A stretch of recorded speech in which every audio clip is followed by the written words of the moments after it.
Pengawasan obat herbal intens dilakukan, menyusul wacana masuknya obat herbal dalam resep dokter di rumah sakit dan juga puskesmas. Salah satu yang ditinjau adalah rumah produksi obat herbal yang berlokasi di Sudiang, Makassar. Peninjauan dilakukan untuk memastikan proses produksi obat herbal black garlic atau bawang hitam ini sesuai standar dan izin edar serta tidak terkontaminasi.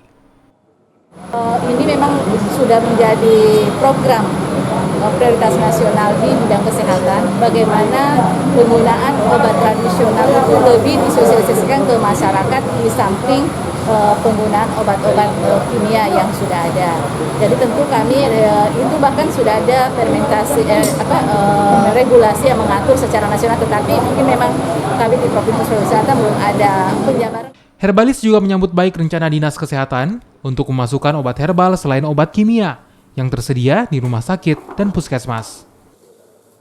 Tidak dipungkiri kita akan terus membuat beberapa program-program terkhusus dari teman-teman kalangan medis yang mereka siap mungkin bersinergi untuk bagaimana dari kalangan kawan-kawan dari medis bisa memberikan resep-resep, ya, menjadikan resep tertentu atau sebagai bahan sinergi ataupun sebagai combine dalam ilmu pengobatan.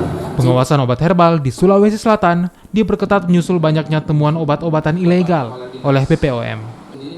Nila Rustam, Kompas TV, Makassar, Sulawesi Selatan.